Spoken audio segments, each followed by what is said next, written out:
Oh, by the way, thank you for this. I know of your fondness for antiques.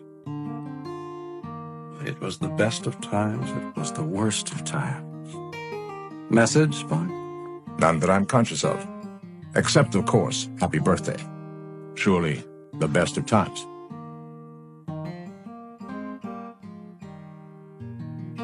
Greetings, my fellow educators, and welcome to the podcast series. My name is Brian. Once again, I'm going back to the archives. In fact, I hadn't listened to this episode since its original release, and I'm glad I had a chance to revisit it. I had just turned 43 and was reflecting back on my career as a teacher and feel I need to bring back some of the ideas that I presented in this episode titled The Best of Times and the Worst of Times.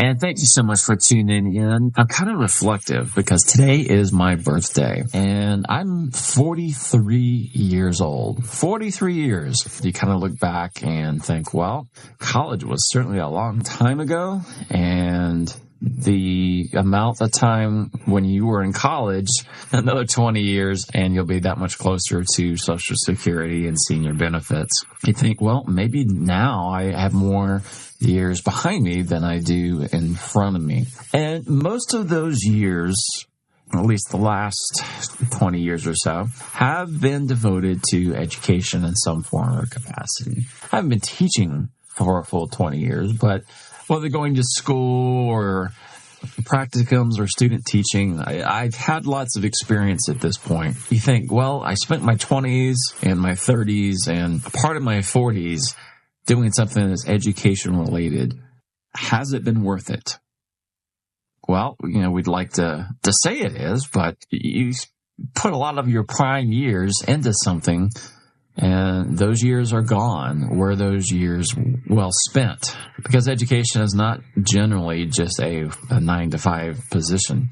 Sometimes I think, well, it wasn't worth it. And other days I think, wow, it's been a great ride. And I suspect if you're around my age, you probably may be feeling the same way. It just kind of depends on the day. But on this episode, I want to keep it short, but I want to share some things that have been valuable to me in my journey of education, and I would like to pass along to you. Here's some of what this old guy has learned across the way. And this is in no particular order. First is getting up early in the morning and accomplishing whatever it is that you need to accomplish. Some people like getting up early to work out. Some people like getting up early to have quiet time and religious study, journal reflection, meditation.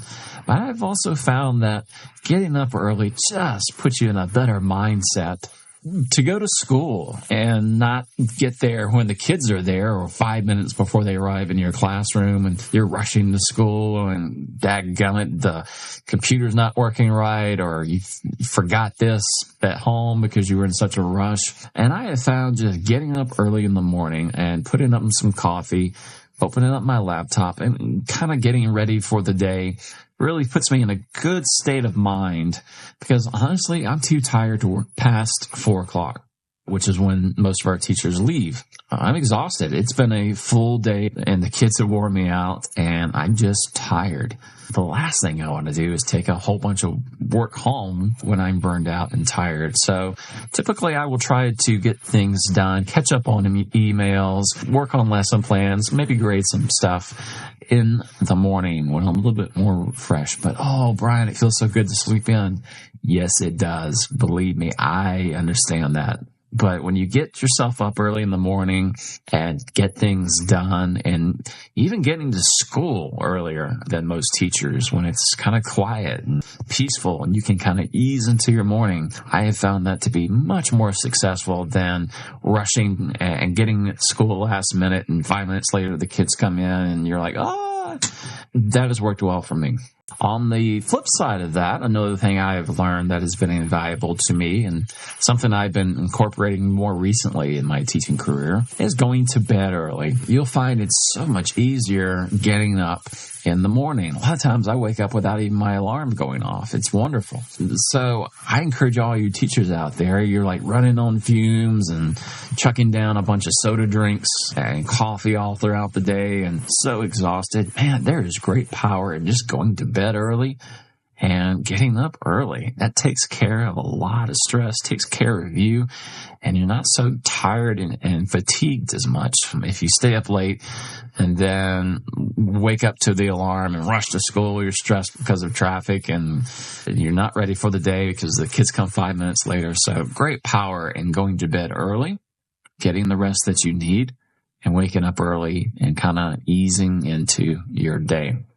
Another thing I've learned in my teaching career is when I have arrived at school in plenty of time and I've got everything set up and what I need ready, I try to welcome the kids and talk to them as they walk in the morning. Too often, I think as teachers, we don't really acknowledge them coming into our classroom or, hey, how's it going, while we're trying to fix this or multitask that.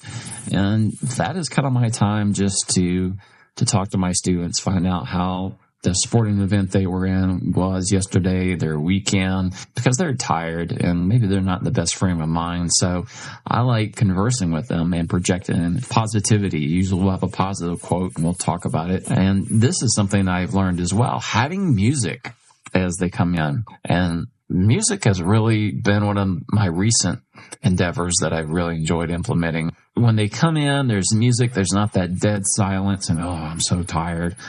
Something that will wake them up as well as waking you up. And even you middle school and high school teachers and some elementary teachers I know switch classes, having some music as they leave and having some music as they come in, even if it's educational music, just really helps with the atmosphere of getting your students excited to learn and enjoy being there, because if you have a better attitude, you can work so much more with that.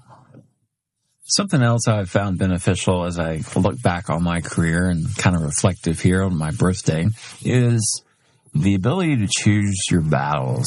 And so many teachers out there are so high-strung and stressed out that it seems like any little thing is just going to be made into a big deal. Yes, Johnny forgot his pencil, or maybe Jenny has a messy desk, or maybe the line isn't as straight as you would like it when they go down the hallway. Choose your battles. I'm not saying let them walk all over you. Of course not.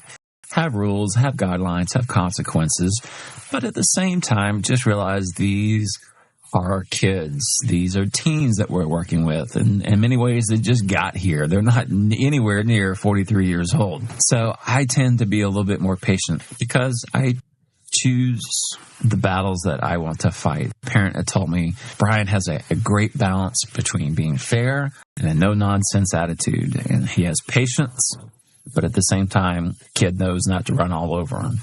And so I encourage you just to choose your battles and not to get upset or lecture or stressed out over every little single thing that they're doing. You'll have a more relaxed class, and kids will be enjoying the environment that you offer without having to feel like they're walking on eggshells because they might make a mistake.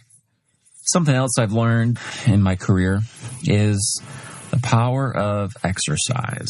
This is so important because, even if we choose our battles, it is very possible that stress gets the best out of us and we just have one of those days.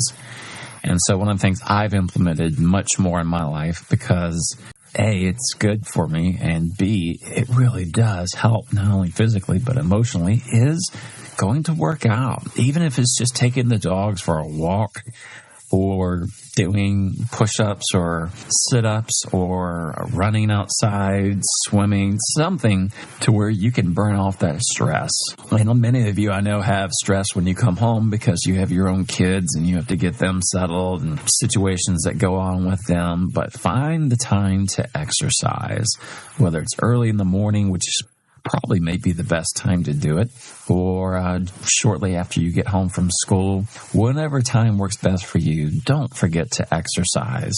and to eat properly. If you don't take care of yourself, boy, the teaching career is going to be a much more lethal profession for you. So I encourage you, teachers, get the sleep you need, get up early, and exercise. Eat right.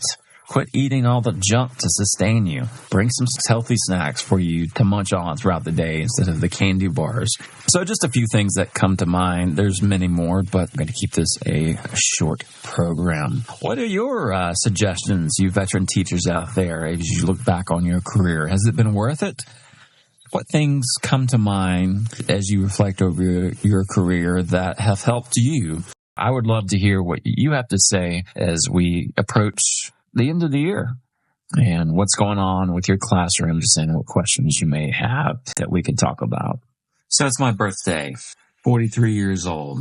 Looking back over my teaching career, investing my prime years of my 20s and 30s and early 40s into this profession, has it been worth it? Well, I will use the famous quote, it has been the best of times and it has been the worst of times. But honestly, as I look back, the good times far outweigh the bad, and I hope the same for you. Thanks for listening.